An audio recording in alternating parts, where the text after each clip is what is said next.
welcome to Cabra Matters, because Cabra matters to God and to us. I'm joined by Hien and Will, and we have Esterina, who's with us as well, and she'll chime in at various different points.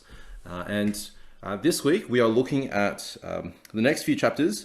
We're in the second part of the book called Finding the Flaws, and this week we've got two chapters, chapter 10 and 11, which when I first read it, I thought, wow, like this sounds really intense, because like he's called these chapters suicide, views that self-destruct, and practical suicide. I just thought, wow, like I don't know where exactly he's going with this, but as I started to read through it, it started to make more sense. And really the essence of what he's saying is there are views out there that will contradict itself. And so what are we going to do with that? How do we kind of help people see that? And so I'm really pleased to be able to think through this together with the various people here, just to gain their wisdom as well and their experiences. And so I'm going to pass it over to Will again, and he's going to be the one who kind of gives us a summary of what this chapter is about and the wisdom that we can glean from here. And then we'll take turns kind of just sharing our experiences and our reflections, and then at the end we'll apply it on what will we do next time we encounter someone who has a flaw in their view. So I'll pass it on to Pastor Will, and over to him now. Yeah, thanks, Rob. Yeah, so I think I found these chapters pretty helpful, especially when thinking about some of the common things that people raise. And then when they raise some of their points and their opinions, sometimes I think, oh, like it's a bit contradictory when they do that, but I don't know what to do about it, and I don't know how to bring it up with them. So when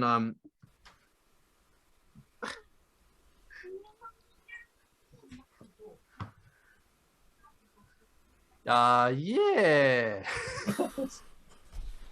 Well, yeah, I just let him in, that's why. Sorry, guys. Yeah, anyway, as a summary of the book, Ethan is just leaving the room right now. As a summary of the book, it's pretty much just saying suicide is when ideas self-destruct based on reasoning. So so there's something that we, in philosophical terms, as we call the law of non-contradiction. It means that something cannot be and not be the same thing at the same time in the same relationship. So an example of that is I cannot be Ethan's dad and son at the same time. Right? I cannot be his dad and I cannot be his son at the same time in the same relationship. That's a contradiction. It's illogical, and to be able to claim that it's true just doesn't make sense, and it's just wrong, right? Yeah. It's just a false thing. And so there are some views that do that. They self-destruct on their own because they don't pass the test of logic. And then Gregory Kukul kind of gives us examples of some of these ideas that self-destruct. Another example is there is no absolute truth, right? Like if you're saying there is no absolute truth, you've just made an absolute truth claim that there is no absolute truth. So that's also self-destructs. Yeah, and then so the principle is to see that, and then our job is to kind of help it self-destruct by asking a few questions or pointing out or asking them to clarify some parts of their points for them to see their own inconsistency and how they contradict themselves. So there's one area of suicide views which are formal suicide, which is they philosophically and they just contradict themselves. And then there's practical suicide, which was the next chapter, and that's when you put the view into practice and you just see that it can't work. Right? So if you put it into practice, it would kind of like it will work against itself in practice. An example of that Gregory has given is, you can't judge anyone, right? Or you can't condemn anyone. And then so if they go up to you and then they criticize you for condemning someone or judging someone, they've just condemned you and judged you. So once they put their own view under their own standards, it doesn't work that way. It goes against their own view. So that's practical suicide. So when you try to work it out in practice, it actually fights against itself. And so again, views like that, what we would do is to help the person who holds that view to reflect that, like, even their own view doesn't stand up to its own standards. You know what I mean? Yeah. So I think that's the gist of what the book's about. And so I think the rest of this podcast, we're going to be talking about our experiences and maybe just some examples of how we could be responding to people who talk about these things or hold these opinions. Yeah, that's really helpful because as I was reading it, I guess I was a bit slower to see like the gist of the argument. But yeah, like one is the philosophical argument of, oh, this statement just kind of implodes, like it just doesn't work so philosophically. Then the other one is the practice, which is if you really were to live out this statement, it contradicts what you're actually trying to do, like your actions, basically. Yeah. So so there's those two forms there. Yeah. So Rena, if you are free, I'd love to hear from your experience. Because yeah, as we were chatting about this earlier, yeah, you had some insights as well to share about yeah, what's it actually like to live this out. Yeah, I guess from trying to put this into practice as a high schooler, I started seeing inconsistencies everywhere and sort of being the very snobby person, thinking in my head, oh, everything that people say doesn't seem to make sense when you work it out. So I had to, I guess, once you get the hang of this suicide and helping seeing what's wrong with these views, you have to be careful that you don't turn into a prickly person all the time. That you start feeling like all the conversations are just really easy to disengage because people don't make sense all the time. Sometimes they just say things they don't really mean, and sometimes you have to think, do I want to pick it out right now, or do I want to just leave it and focus on the heart of the conversation? Yeah. Yeah. But as I was reading this chapter, I was thinking that it's kind of cool that you can be comforted that if you trust and you're confident in God's truths, then you can go along with any sort of views, and if they lead to truth, you don't, you know that Christianity will lead to truth, so you don't have to be scared of it. And if what this other person is saying sort of goes against it, but you trust in God's truth, it will self-destruct and it will show itself along the way. So it gives me a great comfort as someone who's who used to be anxious going into some conversations. Yeah, so it sounds like you've gone on a bit of a journey from feeling a bit more anxious to kind of feeling a bit more kind of at peace in when these conversations come up. How do you decide when to push the button and when to just kind of like not disengage, but like to let it go? Like, do you have wisdom to share on that? Well, probably in the beginning, because it takes a bit of practice to get into the mindset and trying to work out how you're going to respond to what someone says, as you guys are going to share later, right? So in the beginning, it was a lot of trial and error. I just went for it because I was practicing this new skill and I got rebuffed, and some conversations were really painful and awkward afterwards, where the person would just, you could see it in their face. They were like, oh, like, why are you picking on that? Like, it's not really like what I was really meaning. So after a while of that, then I started to be like, okay, I started to take it slow on some of the inconsistencies and really try to focus on the ones that would lead to more meaningful conversation, or would lead to something the person really genuinely cared about, not just philosophical inconsistencies which are everywhere, but that the person didn't really think about or mean. So knowing the person, knowing the context, and getting more experience, just trying it. So it sounds like it really is tricky, but worth remembering that we're trying to do this with gentleness and respect, and not just winning the argument, but also winning the person. Which is really hard. It's like we're not just there to own them. Yeah, because you really could. You just be that person who finds all the flaws and just own everyone. Yeah. Not to put you on the spot, Rena, but like, do you have any examples of conversations that you thought was like doors worth opening, and continuing that strand of thought when they've raised something, Hmm. versus ones that you thought, oh, this is not something that's core to the person or core to their belief, so it's not really worth exposing anything that's wrong with that particular view at that time.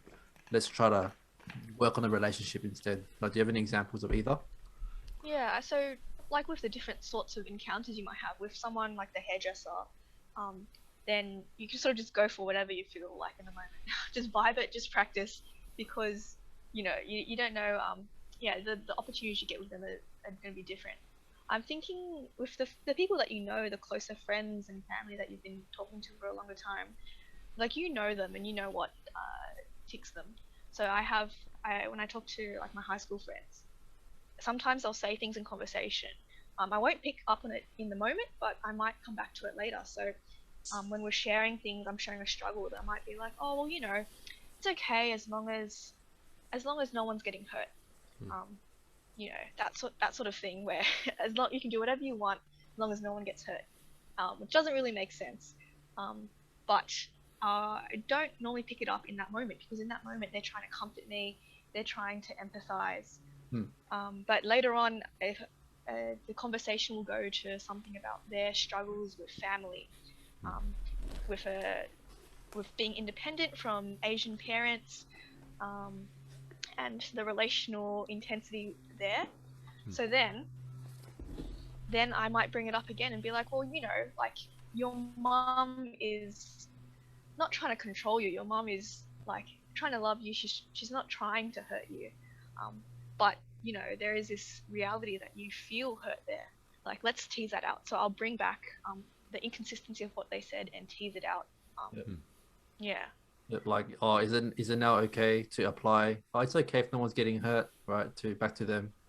Yeah. And they Except I might won't say, say it like that. yeah, Hmm. yeah. But then hopefully they might draw the connections that, oh, actually their view, they don't actually completely hold to their view, because once you apply it to themselves, it doesn't really work. It kind of sucks in real life. Yeah.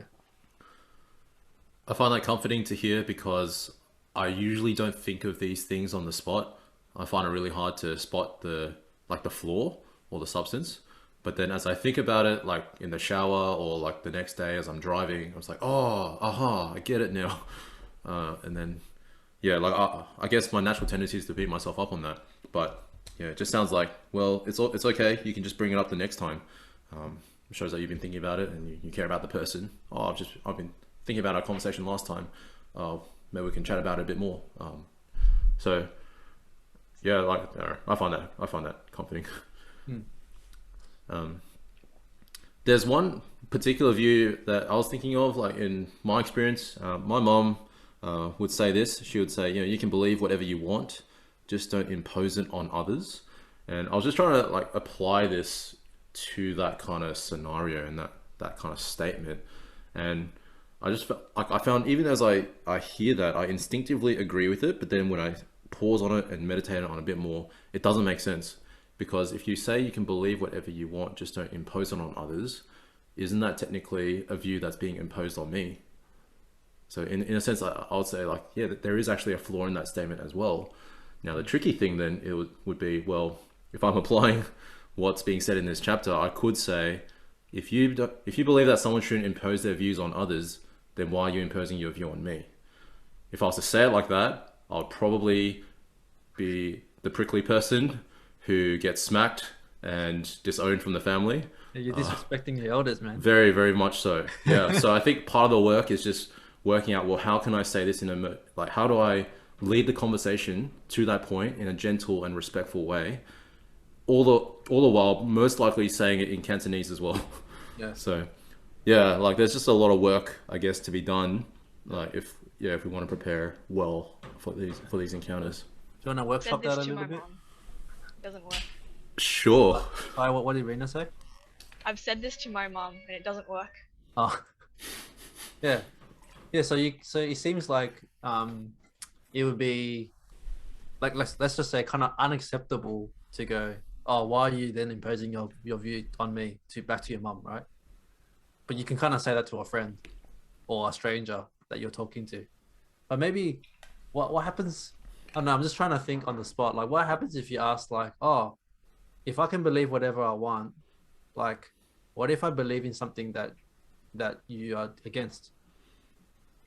Or what if my belief means I need to impose my views on other people? Yeah. Yeah. Like maybe that might be a softer way of going or getting them to show their hand a bit more. Yeah. You know what I mean? So maybe like I don't think your mum actually really believes that you can believe whatever you want, right? Because what if I believe things that aren't good, like in your view? Yeah. What happens then? Yeah. I mean, that's probably the way in. Mm. Yeah. Any You'll be wisdom? Sorry, No, you go. I was just gonna ask Yen if he has any wisdom, but you look like you're gonna say something. No, yeah. Well, my wisdom is not a wisdom at all, because whenever I encounter statements like those, I dismiss them. Like I just ignore them and continue talking. Maybe it's wise to ignore it. Well, I guess that could be one strategy, right? You could avoid it, dismiss it. Or just ignore it and just continue talking about more important things that is concerned. But I think having read these two chapters, I think my tendency to ignore it, I think I have to look at it and say, well, why am I avoiding confrontation? And I think these two chapters really help to really think how to not ignore it. Yep. So yeah. I think when you when you reflected on your tendency to ignore, you reminded me of the previous chapter where he talks to the waitress, right? And the waitress just said whatever she would say, like, oh, the Bible's got errors in it, or the Bible's not true, or whatever. Like there's too many errors in the Bible, whatever. And then people usually just they just let that through to the keeper, right? They just ignore it, and then she thinks she's right. But then right when Gregory kind of challenges her on a statement she makes on an opinion, she has to think about it, and then it's like, oh, she can't really back it up anymore. So some people say those things and hold those views, but then it's vulnerable because they haven't reflected on why they hold it. So yeah, there is also a usefulness in challenging views. Yeah, but I think we just got to do it with tact and not be prickly or and knowing when to do, right? So wisdom in knowing when to do. Yeah, I think so. So why do you dismiss? Is it Why? Like, yeah, is it like, or why is it that you not fear? Like, why do you avoid the confrontation? I think the main reason is conflict or confrontation. I want to appeal to the person instead of being the opposition or the enemy. I think that's the main reason, but I don't think that's a good tactic. Yep. What changed your mind? I was just reading these two chapters or other chapters too. Like, it'll be good just to make a defense or challenge. Yep. It's kind of like part of persuading, right? Yeah. Like we're not used to the idea of persuading people into the kingdom. And because maybe we think theologically we shouldn't be trying to persuade people or into the kingdom. It sounds too forced. Because we're firm believers that it's God's sovereignty, that God works in people's hearts, but then I guess we fail to see the other side where there is persuasion too, because God uses persuasion. I think your tactic of coming alongside people and building that relationship with them is also one of many tactics that we have, like one of the many tools that we have to reach out to people, to share the gospel with them. I think it's not something that we should dismiss and say it's not good, but I think it's just one of many different ways we could do things, and persuading is one of them. So maybe it's not just win the person. You want to win the argument as well, but in like a tactful, respectful way. Yeah. Whilst also winning the person. Yeah. So we'd like to, I guess, apply it a bit more now. So we'd like to ask you to think about your own scenario, your own situation. Are there any friends who you're trying to connect with who hold particular views, for example, like views like, all religions are true, or it's wrong to judge, or there is no truth, or another one is God doesn't take sides, or you shouldn't push your morality on others. I can definitely think of some in my circles, and so I guess if you were to do some homework, just have a brainstorm or personal reflection time on how would you approach them if it came up again in conversation.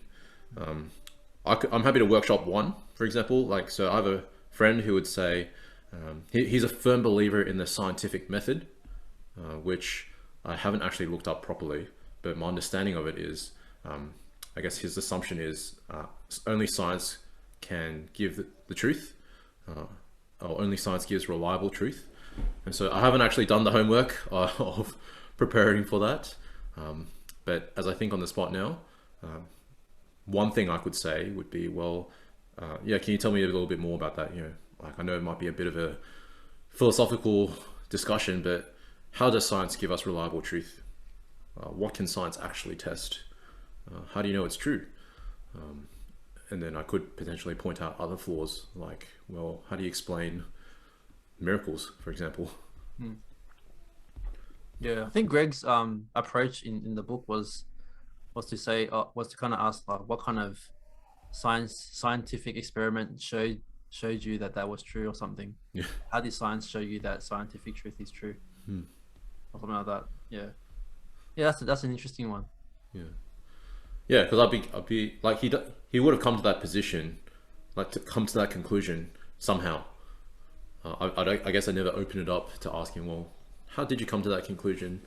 And yeah, just to keep that conversation going. It was a long time ago, but it's worth revisiting.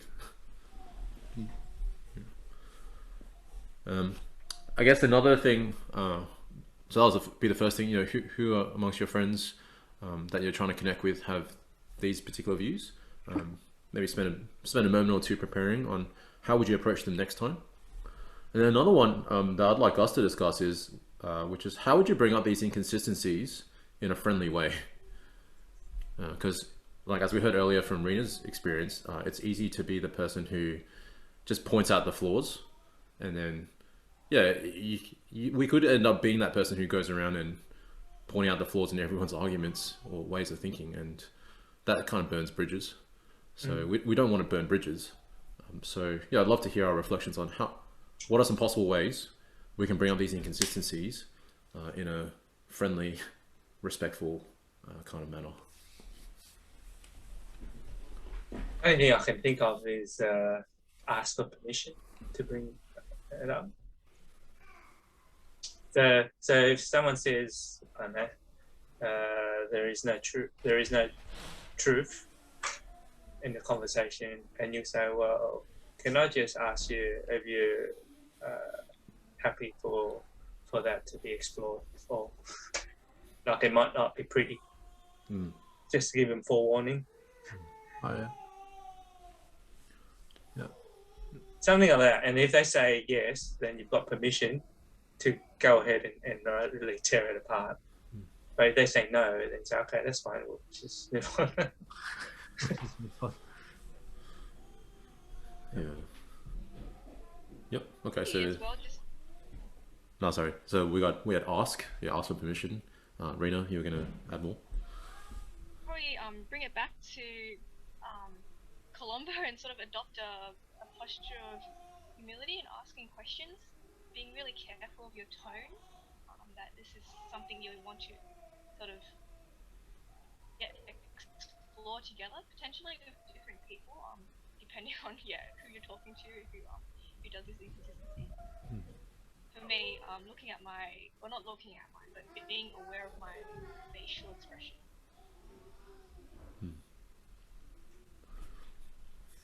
One that I could think of, just to add to it, so we had ask, and we had bring it back to Colombo, and our manner and a posture.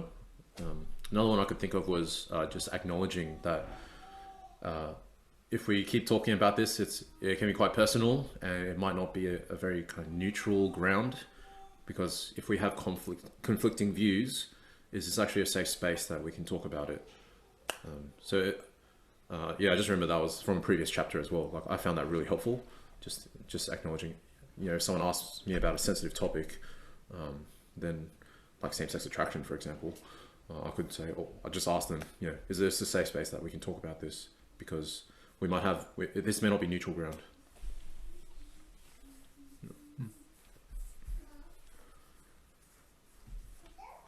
Will, did you have anything to add? Nah, I think it's just, yeah, you know, where I think it's just kind of like, it goes against the grain of what we would naturally do. We would naturally just respond to that statement, or naturally avoid it. Yeah, so I think it's just kind of like training ourselves to take the step of clarifying their point, asking the questions, and gently showing how it's inconsistent. Yeah, and we recognize that it may not be the most specifically applicable thing in this point in time, because we're currently still in lockdown. Doesn't look like lockdown is going to end until end of August at the earliest. But look, the flip side of that is we have plenty of time to prepare for conversations down the track.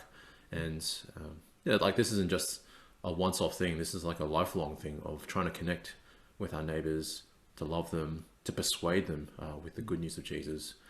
I'm sure we'll encounter more and more flaws the more we engage with people around us. And so, yeah, the encouragement here is to, I guess, be wise, to be gentle and respectful, yet at the same time, help people move forwards, take the next step in discovering, oh, what's the flaw in their thinking. So hopefully that will actually open up conversations and will lead to fruit. And that's our hope for this week. Yeah, and I remember 2 weeks ago, you know, we encouraged you to use the lockdown as an opportunity to connect with your friend. Yeah, and you know, now the lockdown has been kind of extended again.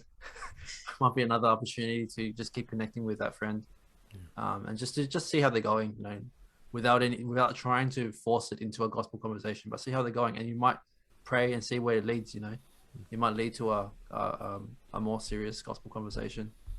Yeah, and you can be the friend that supports them. Well, that just about wraps it up for this week. Thanks again for tuning in. We hope that this episode has been helpful for you in finding the flaws, and then please, we hope you'll be able to join us next time as well. We have another 1, 2, 3, 4, 5 more weeks of tactics, and then we'll come to a close. And yeah, we're praying that this will be helpful and fruitful for your walk and also for your evangelism. And so thanks for tuning in, and hopefully you'll hear from us soon.